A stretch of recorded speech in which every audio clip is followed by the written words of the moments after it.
На 17 април в новия корпус на Средно училище Свети Паисий Хилендарски, град Златица, се състоя официална церемония по откриване на новия STEM Център 2. Проектът е реализиран по национална програма за изграждане на училищна STEM среда на Министерство на образованието и науката.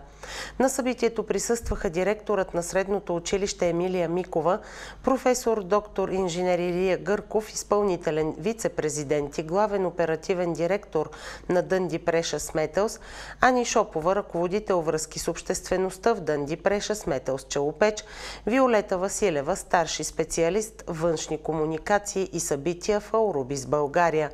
Община Златица бе представена от Петър Витанов, главен експерт регионално развитие и международна дейност, общинските съветници Асен Плахов и Цветана Радева. Присъстваха още Иван Бързаков, управител на фирма М-строй-1, изпълнител на ремонтните дейности в кабинетите, учители и ученици. В приветственото си слово директорът Емилия Микова отбеляза, че с този проект училищното ръководство цели да предостави на младите умове възможност да изследват, експериментират и да създават. Тя изказа благодарности за подкрепата към всички съпричастни с изпълнението на дейностите за STEM центъра партньори. Лентата на новите кабинети от STEM Център 2 бе прерязана от директорът Микова, професор Илия Гърков и Петър Витанов. Гостите бяха посрещнати с питка и мед и бяха приканени от преподавателите-модератори да разгледат новите придобивки. На място бяха направени и множество демонстрации от ученици от различни класове.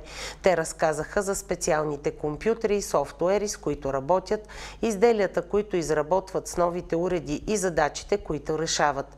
В момента на посещението 3D принтерът изпълняваше зададена задача по изработка на макет на катедралата Свети Александър Невски, която отнема близо час.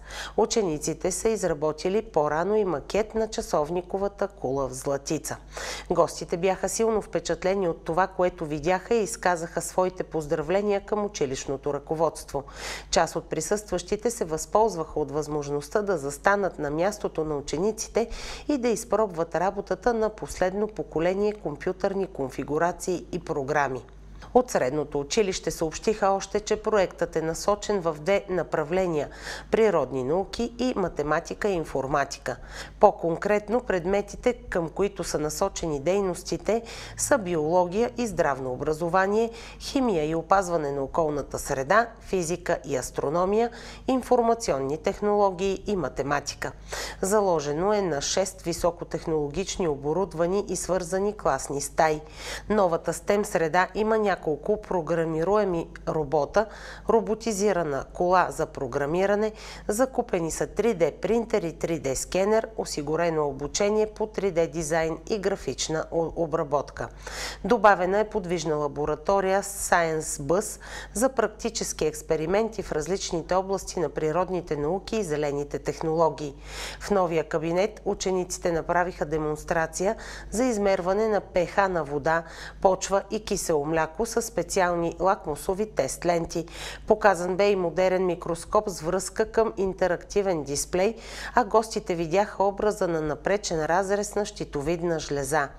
Лабораторията разполага с много комплекти за експериментална дейност в различните направления.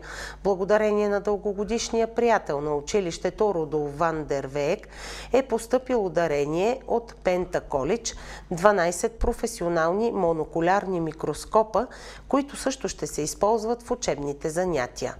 По проекта е закупен и последно поколение стереоскопичен лаптоп Z-Spice Inspire и специализиран софтуер за виртуални експерименти по електротехника и механика, анатомия, 3D моделиране и други. Z-Space ще се използва в различни кабинети, свързвайки се към интерактивния дисплей в съответния кабинет и ще има функция на мобилна VR лаборатория. При реализация на проекта училището разчита на учителите, преподаващи природни науки, математика и информационни технологии, които са високо квалифицирани и ще предадат опита и потенциала си на останалите колеги, готови да заложат на новите предизвикателства в преподаването. Учениците от Средно училище Свети Паисий Хилендарски Златица вече участват в един наистина креативен и съзидателен процес, основан на идеята от ума през технология до материята.